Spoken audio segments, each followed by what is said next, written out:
Donc, bonsoir. On est en train de... C'est notre soirée, tous les mercredis, on se rencontre. Puis on est en train de regarder le livre de Genèse. Et d'habitude, on les enregistre pas. Mais je trouve ça, cette semaine, que ça tombe tellement bien. Le chapitre tombe la fin de semaine de Pâques. Et pourquoi c'est important? Je vais vous partager. Mais c'est important ici. Je sens que Dieu est en train d'orchestrer quelque chose. J'espère que ça va être une bénédiction pour toi. Si tu nous écoutes, on est ici avec notre groupe qui se rencontre tous les mercredis soirs et tu seras bienvenu. Tu vas voir notre adresse Zoom et tous les mercredis soirs, 18h, tu pourras nous rejoindre. Dimanche matin à 10h aussi. T'es bienvenu. Mais je vais juste lire l'Écriture. C'est Genèse 22. Après ces choses, Dieu mit Abraham à l'épreuve et lui dit, Abraham, il m'a répondu, me voici. Dieu dit, prends ton fils, ton unique, celui que tu aimes, Isaac. Va-t'en au pays de Moria et offre-le en holocauste sur l'une des montagnes que je te dirai. Abraham se leva de bon matin, scella son âme, et prit avec lui 2 serviteurs et son fils Isaac. Il fendit du bois pour l'holocauste et partirent pour aller au lieu que Dieu lui avait dit. Le 3e jour, Abraham leva les yeux et vit le lieu de loin. Et Abraham dit à ses serviteurs, reste ici. Moi et le jeune homme, nous irons jusque-là pour adorer, et nous reviendrons auprès de vous. Abraham prit le bois pour l'holocauste et le chargea sur son fils Isaac, et porta dans sa main le feu et le couteau. Ils marchèrent tous deux ensemble. Alors Isaac parla à Abraham, son père, et dit, mon père, et il a répondu, me voici mon fils. Isaac reprit, voici le feu, le bois, mais où est l'agneau pour l'holocauste? Abraham répondit, mon fils, Dieu se pourvoira lui-même de l'agneau pour l'holocauste. Et ils marchèrent tous deux ensemble. Lorsqu'il fut arrivé au lieu que Dieu lui avait dit, Abraham éleva un autel, rangea le bois, il lia son fils, Isaac, et le mit sur l'autel, par-dessus le bois. Abraham étendit sa main et prit le couteau pour égorger son fils. Alors l'ange de l'Éternel l'appela des cieux et lui dit, Abraham, Abraham. Il répondit, me voici. L'ange dit, n'avance pas ta main sur l'enfant. Ne lui fais rien, car je sais maintenant que tu crains Dieu et que tu m'as pas refusé ton fils, ton unique. Et Abraham leva les yeux et vit derrière lui un bélier retenu dans un buisson par les cornes. Et Abraham alla prendre le bélier et l'offrir en holocauste à la place de son fils. Abraham donna à ce lieu le nom de Jéhovah-Jireh. C'est pourquoi l'on dit aujourd'hui, à la montagne de l'Éternel, il sera pourvu. L'ange de l'Éternel appela une seconde fois Abraham des cieux et dit, je le jure par moi-même, parole de l'Éternel, parce que tu as fait cela et que tu n'as pas refusé ton fils, ton unique, je te bénirai et je te multiplierai ta postérité comme les étoiles du ciel et comme le sable qui est sur le bord de la mer. Et ta postérité possédera la porte de ses ennemis. nations de la terre seront bénies de ta postérité, parce que tu as obéi ma voix. Abraham étant retourné vers ses serviteurs, ils se levèrent et ils s'en allèrent ensemble à Beersheba, car Abraham demeura à Beersheba. L'histoire est intéressante. L'histoire est...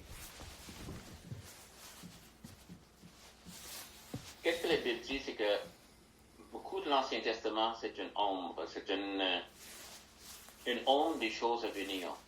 Et l'histoire d'Isaac, c'est la porte. Qu'est-ce qu'on est en train de regarder ici? C'est vraiment un type de Jésus. Isaac, c'est un type de Jésus. Abraham, Dieu le Père.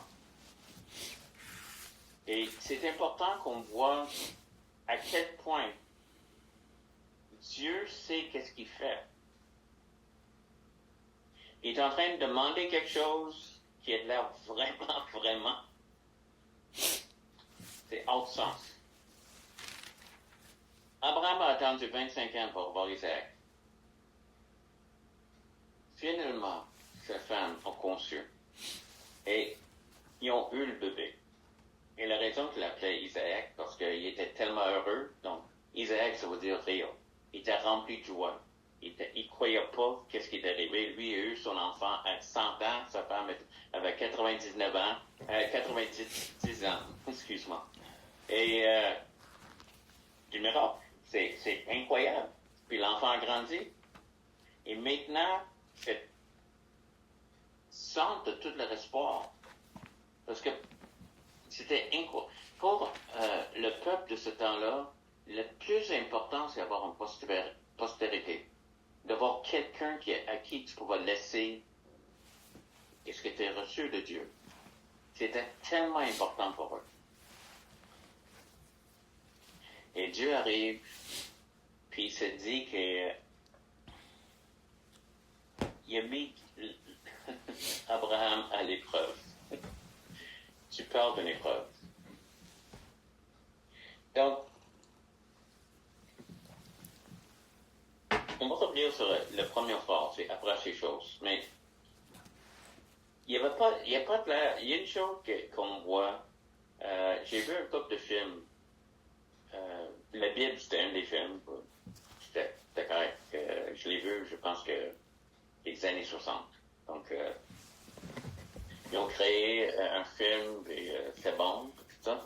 Mais quand il y avait différentes histoires de la Bible dans le film, mais une des histoires, c'est Abraham.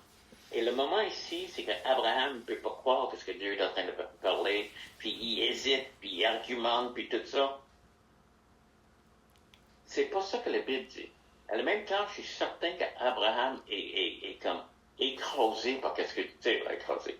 Il ressent quelque chose.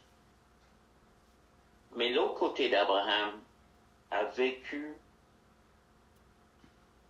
les promesses accomplies. Dans un corps impossible, il y avait 100 ans, puis un bébé, comme Dieu l'avait promis. Donc, ces deux choses étaient en train de lutter dans lui. Un père avec son fils qui l'aimait, plus que toute autre chose. C'était pas juste parce qu'il était la réponse à la promesse ou quelque chose. Il l'aimait parce que c'était son fils unique.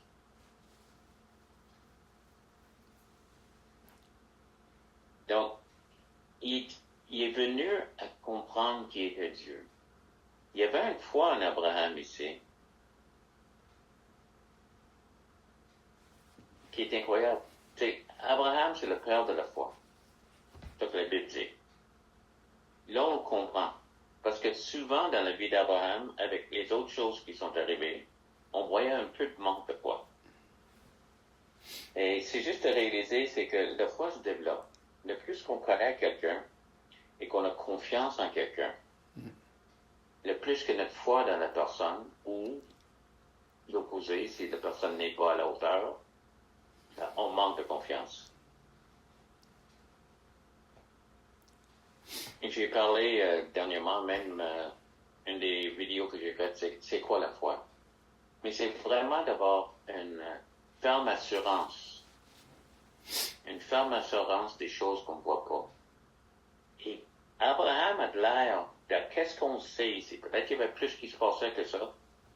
Il avait l'air d'avoir une ferme assurance que Dieu était avec lui. En Hébreu, en chapitre 11 d'Hébreu, ça parle d'Abraham. Il n'avait pas peur à cause qu'il savait que même s'il fallait que Dieu ressuscite Isaac, qu'il allait accomplir la promesse. Donc, Abraham, la foi a grandi, et c'est ça qui arrive dans nos vies. Des fois qu'on débute avec Dieu, on marche avec Dieu, mais notre foi devrait être en train de grandir. C'est pas stagnant, c'est pas quelque chose, un jour, on se développe au point d'offrir le plus important chose de ma vie, sachant que Dieu va s'en occuper. Dieu a promis qu'Isaac et la postérité, et d'Isaac allait venir une postérité qui sera aussi nombreuse que les étoiles du ciel. Je crois qu'Abraham croyait là-dedans. Donc, il a fait. OK. Mais la raison que je crois que c'est dans ce temps-ci que c'est important, on va regarder entre Jésus, Abraham et Isaac, de qu'est-ce qui est en train de passer. Donc, Abraham se lève de bon matin, il prépare le bois, il coupe, il fend du bois pour l'Holocauste, partir pour aller au lieu que Dieu lui avait dit. Le troisième jour, Abraham levant les yeux et vit le lieu de loin. Encore, l'idée, c'est 3 jours. Je sais pas, j'essaie d'associer ça les 3 jours que Jésus a ressuscité, mais c'est intéressant qu'encore, avec tout ce qui se passe ici, il n'y a pas de coïncidence dans la Bible. Il aurait pu dire qu'ils ont été 2 jours, ils ont été 4 jours, mais c'est 3 jours. Autour de Pâques, c'est important, ces 3 jours-là.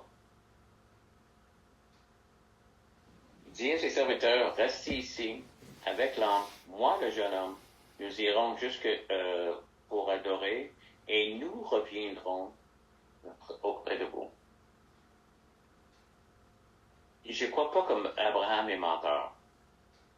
Je pense qu'il a appris qu'est-ce que c'est de parler des mensonges les 2 fois qu'il a menti à propos de sa femme.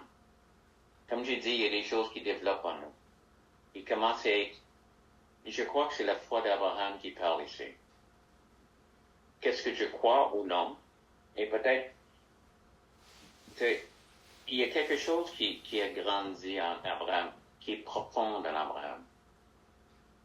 Il connaît son Dieu. Il dit au jeune homme, oublie pas, il est en train de partir. Qu'est-ce qu'il est en train de dire au jeune homme? Il est en train de partir, puis un couteau, puis le feu dans sa main. Et il y a du veau. Ça fait longtemps que... Ça fait pas après 10 ans, je pense. Quelqu'un a mentionné quelque chose pour moi. Toute cette histoire d'Isaac, et c'était Louis Robitaille. Il est en train de me parler, il dit, les choses qui me frappent là-dedans, c'est que le monde n'était pas surpris qu'Abraham allait sacrifier, parce que c'était une pratique des religions tout autour. Et même Abraham, peut-être qu'il a grandi en Ur, où le sacrifice humain était pratiqué, qui n'a peut-être pas trouvé ça aussi surprenant. Aujourd'hui, si quelqu'un dit, mais prends ton fils, sacrifie-le, on va dire, ah, tu fais là. Mais, dans notre société, si quelqu'un aurait dit, Sarah, Dieu veut que tu avortes,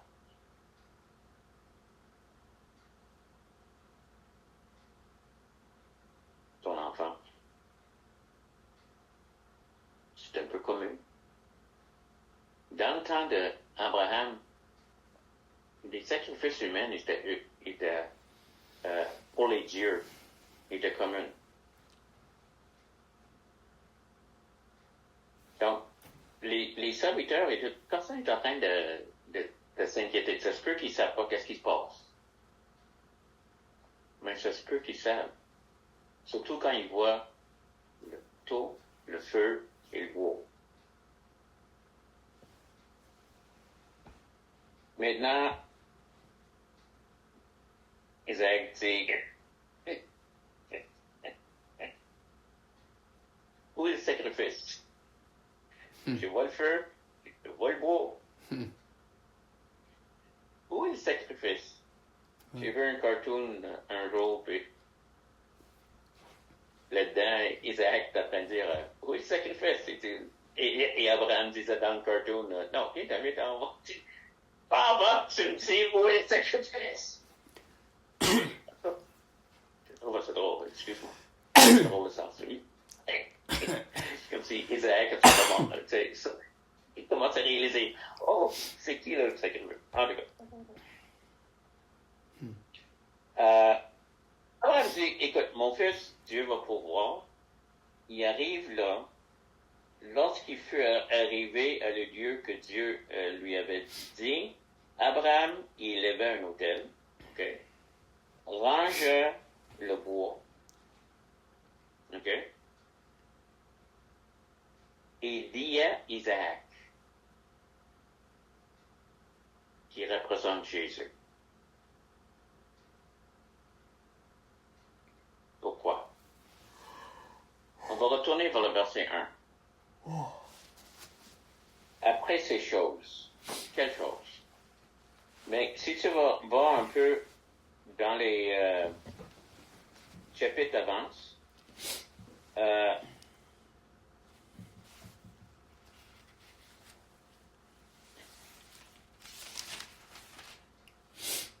Agar, quand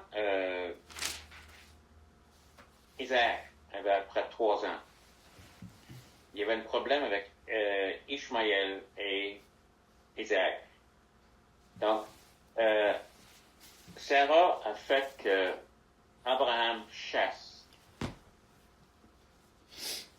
l'esclave et Ishmaël sa femme. Donc, ils ont... Ishmaël et sa mère.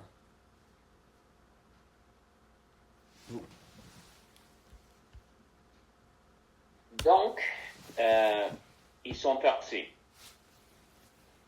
On continue à lire. Dieu sauve l'enfant. Verset 18 du chapitre 21, il dit, lève-toi, prends l'enfant, saisis-le. Et Dieu lui ouvrait les yeux et vit que les puits d'eau. Dieu fut avec les enfants. Il grandit, habitait dans le désert, devint tireur d'arc, habitait dans le désert de Paran, et sa mère lui a pris une femme au pays d'Égypte. On a dit que Ishmaël a peut-être 17 ans quand l'incident avec Isaac est arrivé. Oups. Mais voici, il y a plusieurs temps, il y a un temps qui passe, c'est ça. Et c'est important à voir. Il y a ça qui arrive, une alliance que Abraham prend avec Abimelech, encore après ça, en ce temps-là. Et on arrive au chapitre 22. Après ces choses, maintenant, les sacrifices, pour brûler un sacrifice, ça prenait beaucoup de bois. Abraham a pris le bois d'un âne qui était sur l'âne, puis il l'a mis sur son fils. C'est toute cette histoire que souvent, en anglais, j'aime ça que ce soit dit, c'est que le jeune homme.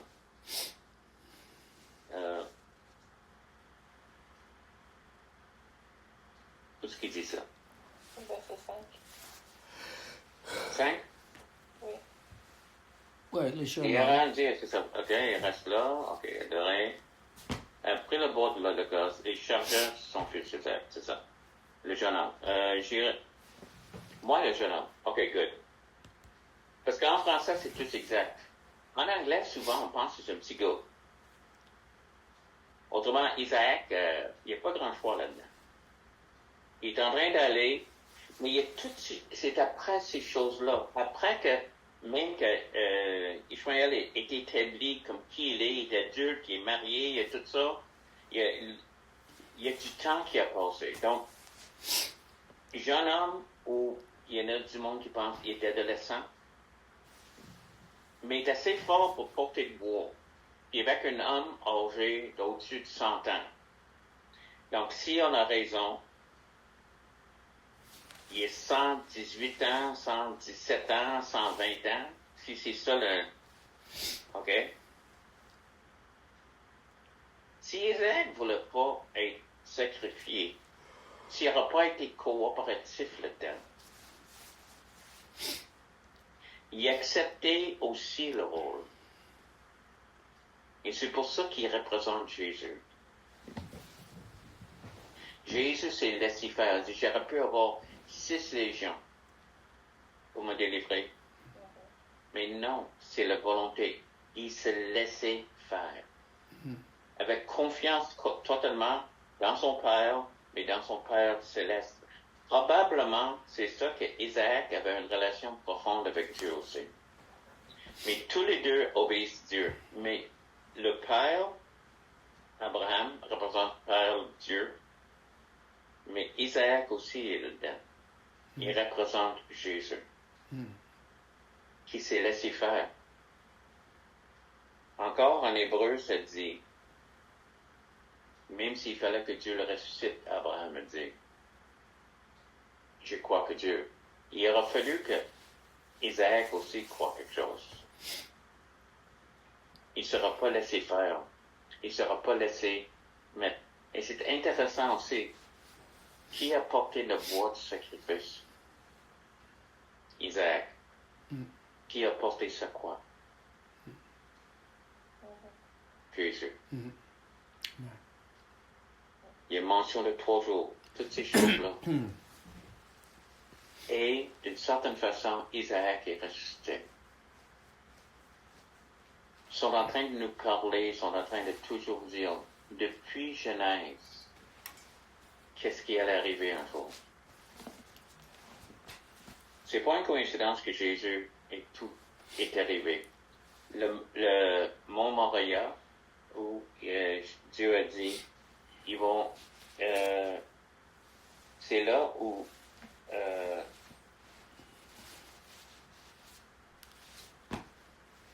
l'aire de battage, c'est ça que j'oublie toujours, une aire de battage d'Oran, David l'avait acheté. Il l'avait acheté parce qu'il y avait un plague, comment on dit ça en français? Une peste. Une peste, ok, une peste qui était là pour Israël. Puis l'ange est arrêté à cette place-là, cette aire de battage. Donc David a acheté ça. Et c'est là que Salomon a bâti le temple. Et éventuellement, ce temple-là va être détruit et le nouvel qui était bâti, c'est connu comme le temple d'Hérode qui existait dans le temple de Jésus. Ça aussi, c'était à cette place-là.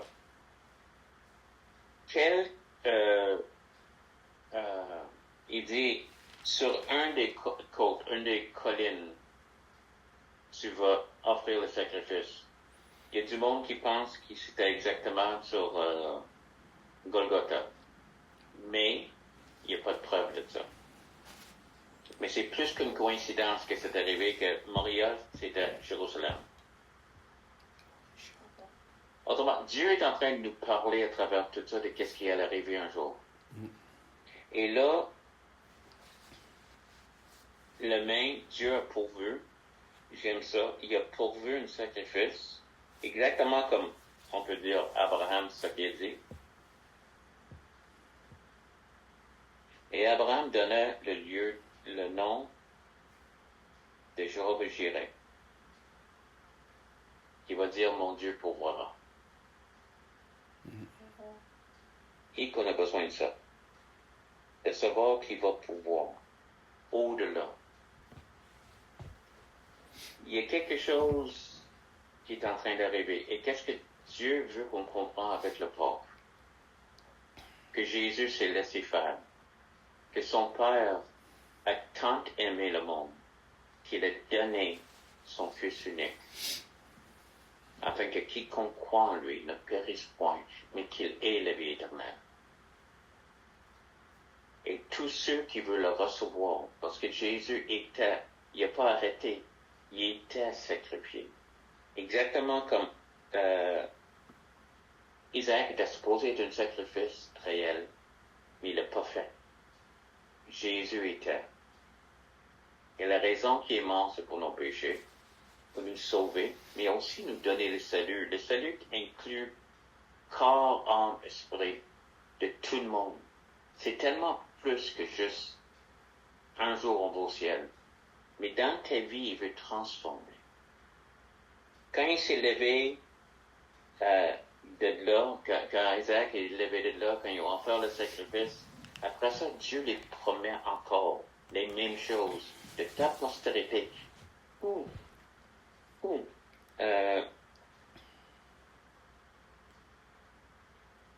les nations de la terre seront bénies en ta postérité. On haït encore les Juifs aujourd'hui. C'est incroyable. Mais aussi, les Juifs ont béni toutes les nations de la terre. Toutes les places qui ont été, ils étaient une bénédiction. Et certainement, nous qui sommes des enfants d'Abraham, on est greffés à l'arbre, on est là pour bénir le monde aussi. Alléluia. Mais sachez que celui en qui tu as cru, il sait qu'est-ce qu'il fait.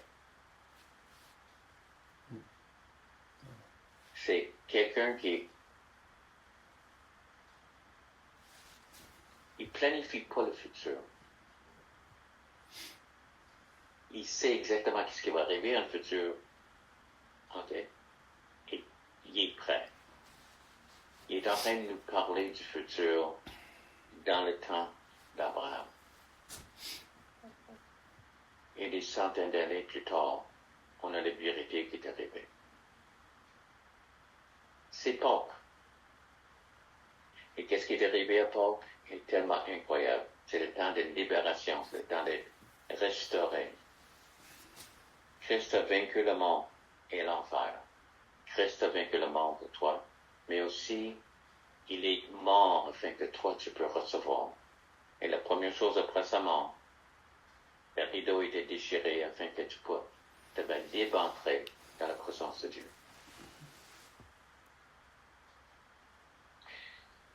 Seigneur, je demande que cette vérité, qu'on peut juste le voir, Seigneur, et le comprendre.